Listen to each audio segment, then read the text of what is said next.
Hi, and thank you very much. I'm grateful to be here, particularly grateful to Robin Cummins and Rob White for inviting us to take part in what's an incredibly exciting event.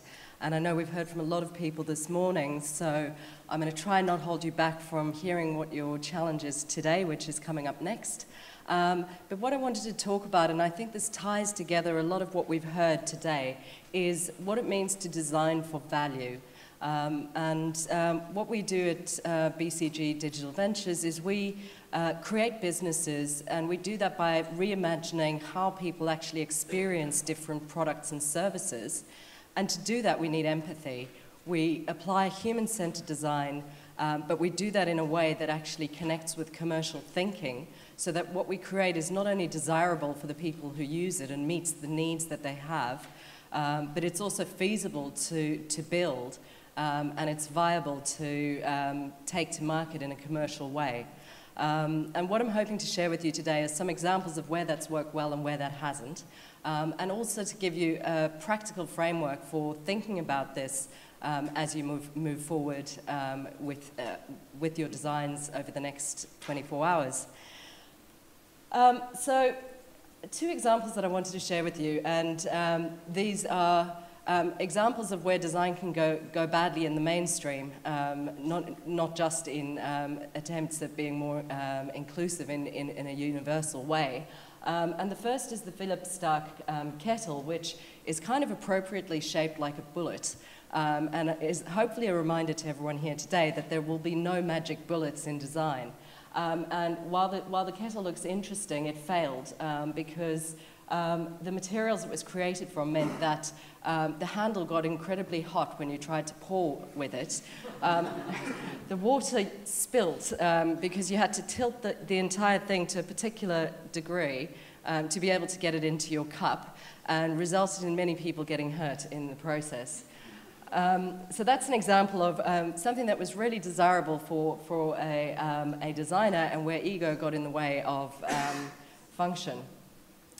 The other example is something that was the precursor to the iPhone, and Apple's first foray into a joint venture with Motorola to try and get people to be able to connect their phones to iTunes. And what this is an example of is a highly desirable product for a business where they saw an opportunity to partner with someone to do something that had no thought given to the people that were going to use it. The disastrous experience that people would have trying to connect their devices, where the phone restricted the memory available to only about 100 songs, where iTunes let you hold thousands. And this was an example of something that was feasible and kind of viable, but lacked completely in the desirability and use. So, what do we mean about when we think about innovation strategically? And this is something, hopefully, just to give you a way to think about what you're doing today, so that what we end up with is today being not just the next 24 hours, but really as a starting point to hopefully get a lot of what comes up into market. And we call this the holistic design model. And on the left-hand side, we're thinking about the things that we want to take out. And on the right-hand side, we're thinking about what does this mean to actually make a business about what we are creating and what we are innovating around. There's a cultural theorist called Donna Haraway, who's probably most famous for writing something called the Cyborg Manifesto. And the way that she thinks about technology is really anything that is an extension of the human form. And she says something which, for me, really resonated and helps shape what it is that we need to do with design, which is to make tough choices. And what she said was that technology is not neutral. It's inside of us, and we're inside of it. And when we think about the connections that makes possible, we have to choose what is made and what is unmade. And making those choices means we need to think about all of the different aspects of what is a new design. So, just to take you through that in a little bit more detail, we need to think about what it is that we're offering. So in the next few days, we're probably going to come up with ideas for great products. We need to also start thinking, what are the services that surround those products so that people actually can engage with them and connect them to the other aspects of their lives? What is the experience that people are going to go through when they actually use that product? And empathy is something that's come up today as really key to understanding what it takes to create a compelling experience. But also, how do people actually access that thing? You know, digital is obviously something that's hugely important, but how do we connect the digital and physical design to be able to actually get something out to people that they can use and have a positive experience with? We can't do any of that unless we actually set ourselves up right as an organization to deliver that. And what I strongly urge everyone to do is to be thinking of who are the kind of people that we would need to make something like this happen in the real world? How would they need to be structured? What are some of the kind of processes that we'd need to tap into to make this happen? Thinking of supply chains, where we would get our materials from, what would the systems we need be to make that happen? And then importantly, and we've heard about, you know, this is a $32 billion market that's emerging here. So how do we do this in a way that's valuable? How do we actually think about value, not only in the commercial sense, but also in terms of the quality of life and in terms of how we measure that success, and what are some of the data points that we might be looking for to know that what we've done is the right thing and that we've done it right. And so just to come back to two examples where this has been done really well, and I'm not sure if anyone's familiar with the Bradley watch. I see someone there has one, if anyone wants to have a look. Can you raise your hand again? There we go.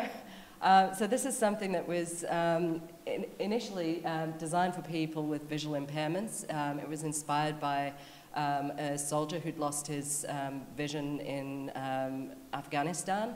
And the idea was to try and find a way to help people be able to tell the time despite the challenges that they faced.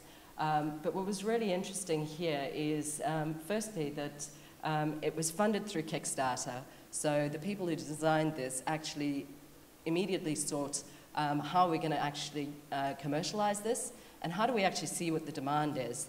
And what they did as well was, as well as setting themselves a challenge to solve a specific need, they also set themselves a goal of using the lowest cost materials possible, so that not only was it a product that actually spoke to a specific audience, but it also was something that was accessible to anyone who wanted it.